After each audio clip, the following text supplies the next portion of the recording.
Bueno, el ejemplo consiste en lo siguiente. Yo voy a partir de este ejemplo, que es eh, la longitud en centímetros de 80 piezas de madera que fueron seleccionadas en una bodega. Yo quiero representar esos datos de forma resumida y ordenada. Normalmente ese es el objetivo a partir de una serie de datos que yo tenga, ¿no? De cualquier fenómeno. En este caso son longitudes de 80 piezas de madera. Supongamos que esa lista de longitudes en centímetros está dada por esta tabla, que son los 80 datos. Lo primero que vamos a hacer a partir de esta lista es hacer una tabla que se llama tabla de frecuencias. Para eso vamos a seguir los siguientes pasos. Lo primero que tengo que hacer es ordenar los datos de manera ascendente o descendente y calcular el rango de la muestra. Es decir, como ya los tienes ordenados, fíjate cuál es el más grande y réstale el más pequeño. Ese resultado de la resta se llama rango. En este caso, si ordenan estos valores, el número más grande es 53.1, el más bajo es 49.1. Si haces la resta te da un rango de 4. ¿Eso para qué lo quieres saber? Para dividir este rango en intervalos, a los cuales voy a llamarles intervalos de clase. Para dividir o para encontrar esos intervalos de clase, para hacer la división de manera adecuada, voy a tomar en cuenta lo siguiente. El rango de los datos lo debo dividir entre 5 y 15 intervalos. ¿Cuál es el objetivo? ¿Cómo voy a decidir si 5, 6, 7, 8, 9, 10 o hasta 15? El objetivo es que no queden intervalos sin un dato adentro, es decir, que no queden intervalos vacíos. ¿Ok? A lo mejor si tú agarras aquí y divides este rango de 4 en 15 intervalos, a lo mejor te va a quedar un intervalo, por ejemplo, de 51.2 a 51.3, donde no va a haber ningún dato de estos 80 en ese intervalo. Entonces, eso es lo que no queremos. Con que se satisfaga eso, ya es suficiente para decir que el número de intervalos es correcto o es adecuado. ¿Cómo voy a decidir si 5, 6 o 7 o un número cercano de intervalos? Pues eso ya lo vas a ir aprendiendo con la práctica. Normalmente vamos a ir eligiendo entre 5 y 10. Si la muestra es demasiado grande, ya vamos a pasar a más de 10 intervalos hasta un máximo de 15. Otras reglas que son obvias, pero las voy a mencionar. Ningún elemento debe pertenecer a dos intervalos diferentes. Y los intervalos, o sea, el número de elementos en cada intervalo no debe ser demasiado grande. O sea, debes dividir lo suficientemente bien para que en cada intervalo no haya demasiados elementos. Bueno, el siguiente paso es elegir una marca de clase. ¿Qué quiere decir eso? Que en cada intervalo, cada uno de los intervalos que dividí mi rango, tengo que etiquetarlo de alguna forma. Normalmente lo que se utiliza es el punto medio para representar ese intervalo.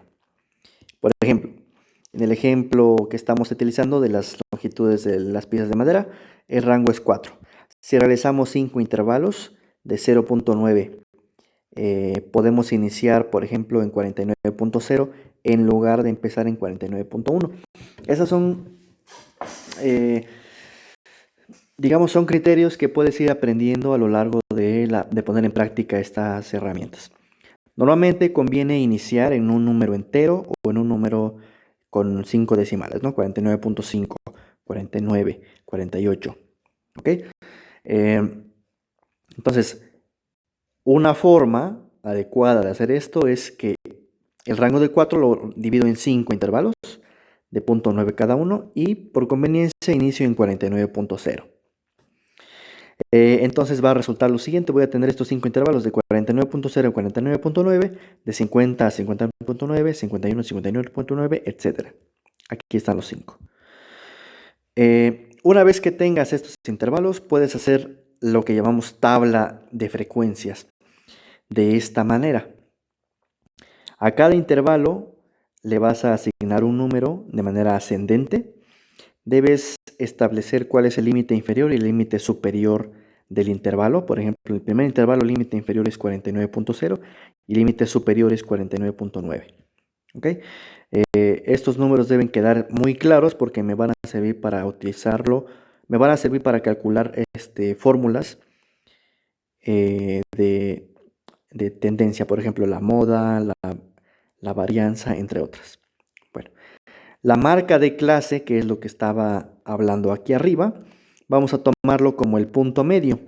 ¿Cómo calculas el punto medio? Simplemente suma estos dos valores y divídelo entre 2. Obtienes la marca de clase. Es la tercera columna. Esa marca de clase es lo que va a representar al intervalo. La frecuencia la vamos a calcular simplemente contando de la tabla de datos original. ¿Cuántos datos de esta tabla pertenecen al primer intervalo? En este caso, contando, vas a obtener que son 9.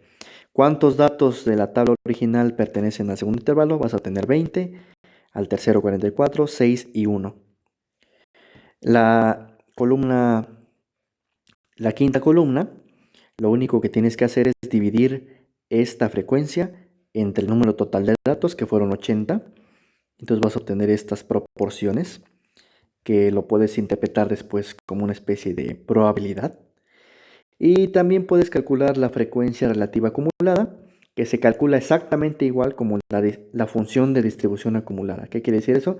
Que vas a ir sumando los valores de la frecuencia relativa hasta obtener el valor de 1. Para que quede un poquito más claro, les puedo enseñar esta tabla. La frecuencia sale directamente de la lista. La frecuencia relativa, si le doy aquí doble clic, consiste en este caso en dividir la frecuencia del primer intervalo entre 80. ¿Por qué entre 80? Porque tengo un total de 80 datos. De la misma forma,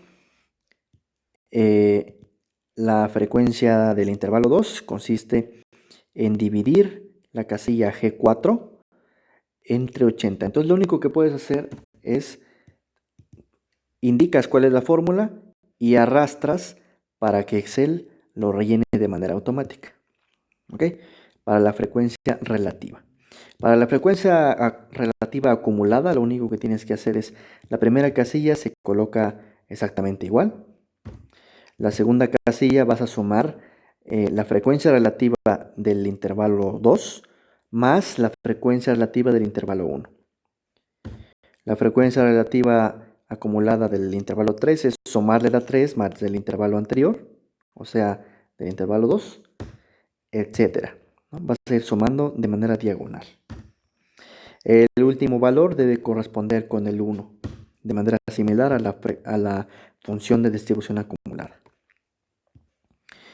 Bueno, ya que tienes esta tabla, lo que puedes hacer es calcular algunas cantidades como promedios y hacer algunas gráficas. Aquí algunos detalles de los cálculos, ¿no? La marca de clase se calcula así: el intervalo inferior más el intervalo superior entre 2. O sea, este valor que corresponde a la columna 3. Una condición para la frecuencia es que si tú lo sumas, se te debe dar el 80%. Si tú sumas, en este caso, estos 4, te debe dar 80, que es el número total de datos que tienes en tu lista. ¿Okay? ¿Qué más? La frecuencia relativa, como dije, es la frecuencia entre el número total de datos. La frecuencia relativa acumulada se obtiene a ir sumando la frecuencia relativa. Y obviamente se debe cumplir que la suma de esta frecuencia acumulada debe dar 1. Lo que podemos hacer, como dije, a partir de estas tablas es graficar. Por ejemplo, de ahora en adelante tú vas a elegir el eje X como la marca de clase, y en el eje Y puedes poner tanto frecuencia relativa o frecuencia relativa acumulada. Para cada uno de esos casos vas a obtener ya sea una gráfica de barras como esta, a lo cual llamamos histograma, o bien una frecuencia, un polígono de frecuencias. O sea, en lugar de poner barras, unes los puntos de manera poligonal y obtienes una gráfica como de este estilo. Si tú graficas la frecuencia acumulada, vas a obtener una gráfica más o menos de este estilo, donde se toman como puntos de cambio los límites inferiores de cada intervalo. Por ejemplo, el primer intervalo era de 49 a 50, entonces el punto donde va a cambiar es el punto 50. El intervalo de 50 a 51 va a cambiar en el punto 51, etc. Hay que tener claro que en el último punto, en el intervalo superior o en el límite superior del último intervalo, debes obtener un valor de 1 en la frecuencia relativa acumulada.